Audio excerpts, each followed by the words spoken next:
아들을 사제 총기로 살해한 60대 남성이 27년 전 성범죄를 저질렀던 것으로 확인됐습니다. 자신이 운영하던 비디오 가게에서 여성을 강제추행했는데요. 당시 이 남성은 술에 취했었다며 심신미약을 주장해서 형량을 낮췄습니다. 김민환 기자입니다.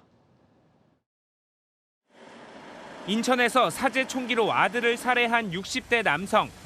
27년 전인 지난 1998년 12월 성범죄를 저질렀던 것으로 파악됐습니다. 서울 강북구에서 자신이 운영하던 비디오 방에서 혼자 영화를 보던 20대 여성이 범행 대상이었습니다. 남성은 미리 준비해둔 흉기로 움직이면 죽인다, 소리 지르지 말라고 여성을 협박한 뒤 입을 막고 손에 수갑까지 채우고 성추행했습니다. 1심 재판부는 범행 수법이 나쁘다며 강제추행치상 혐의를 적용해 징역 3년 6개월을 선고했습니다. 하지만 항소심에선 징역 2년 6개월, 집행유예 4년으로 감형됐습니다.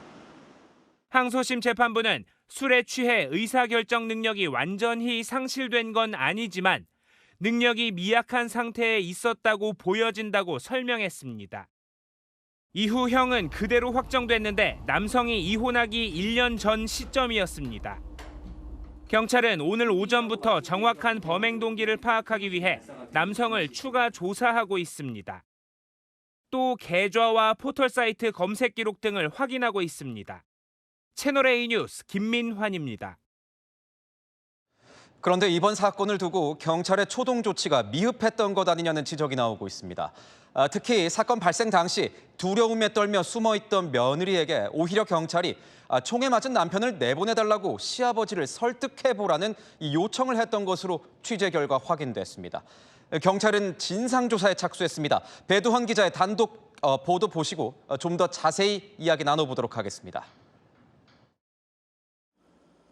60대 남성이 아들을 살해했을 당시 아이들과 방으로 숨은 며느리는 112에 3차례 신고한 뒤 현장 출동 경찰과 4차례 통화를 했습니다. 그런데 당시 경찰이 며느리에게 아들을 먼저 밖으로 내보내달라고 시아버지에게 타진해보라고 요청한 것으로 전해졌습니다. 당시 경찰 지휘를 맡은 상황관리관 A경정은 자신이 관련 지시를 했고 이후 공포심이 있어 못 물어보고 남성이 부엌 쪽에 있는 것 같다. 대화는 어렵다는 며느리의 입장을 현장 경찰을 통해 들었다고 밝혔습니다. 두려움에 떨고 있는 피해자를 향해 가해자를 직접 설득하도록 한 것은 무리한 요구였다는 지적이 나옵니다. A경정은 드릴 말씀이 없다고 밝혔습니다.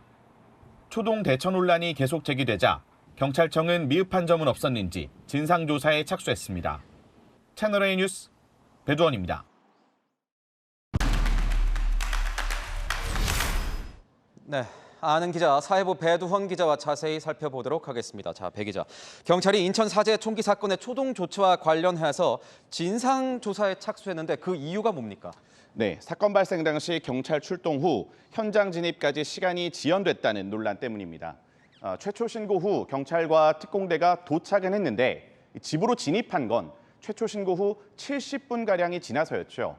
이 경찰 대응에 문제가 있었던 게 아니냐는 지적이 언론을 통해서 나오자 경찰청 차원에서 당시 판단에 문제가 없었는지 진상조사에 착수한 겁니다. 최초 신고 후 70분가량이나 지나서 진입을 했다. 도대체 왜 이렇게 오래 걸린 겁니까? 네, 시간대를 보면서 설명을 드리겠습니다. 며느리가 다급하게 남편이 총에 맞았다, 살려달라 이런 신고를 한 건 오후 9시 31분입니다. 경찰이 현장에 도착한 건 10분 만인 9시 41분. 경찰 특공대는 10시 16분에 현장에 도착했고요. 집 현관문을 열고 진입한 건 오후 10시 43분이었습니다. 총격 사건이라 작전 준비하는 데 시간이 걸렸다는 건데 범인은 이미 1시간 전인 9시 41분쯤 현장을 뜬 후였습니다. 범인이 현장을 1시간 전에 떠났는데 그것도 파악을 못한 그 이유는 뭡니까? 네, 경찰은 일단 신고자인 며느리가 시아버지가 아직 집안에 있는 것 같다 이런 취지로 설명해서 그렇게 믿었다고 합니다. 인상착의 파악이 안 되다 보니까 주민들과 섞여 나오는 남성을 알아볼 수도 없었다고 하고요. CCTV를 확인한 거 신고 후 70분이 지나서였습니다. 얼마나 공포스러웠을까 싶은데 경찰에게 빨리 와달라 이런 요청을 계속했다면서요. 네, 그렇습니다. 며느리는 3차례 112 신고에서 이 남편이 총에 맞았으니 빨리 와달라. 여기 애들도 있다. 방 안에 숨어서 문을 닫고 있고 남편은 밖에 있는데 출혈이 있으니 구급차도 같이 와달라. 남편 좀 살려달라. 죽을 것 같다며 이 다급하고 절박한 빨리를 수차례 외쳤습니다. 최고 긴급 상황인데 현장에 경찰 지휘관이 늦게 도착했다면서요? 네, 그렇습니다. 이 경찰 매뉴얼상 최고 단계 위급 상황 지령인 코드 제로가 발령됐는데요. 이 현장에는 강력팀장, 또 지구대 팀장, 경찰 특공대장 등이 있었지만 경찰 지휘관 역할을 맡는 상황관리관은 경찰 특공대 진입 후에야 현장에 도착했습니다.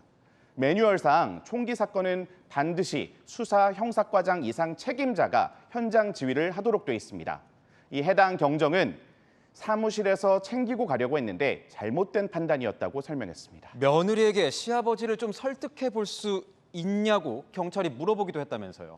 네, 그렇습니다. 이 상황관리관 며느리와 통화를 하고 있던 현장 경찰에게 이 남편을 먼저 밖으로 내보내달라고 시아버지에게 대화를 시도하도록 타진해보라고 지시를 했는데요.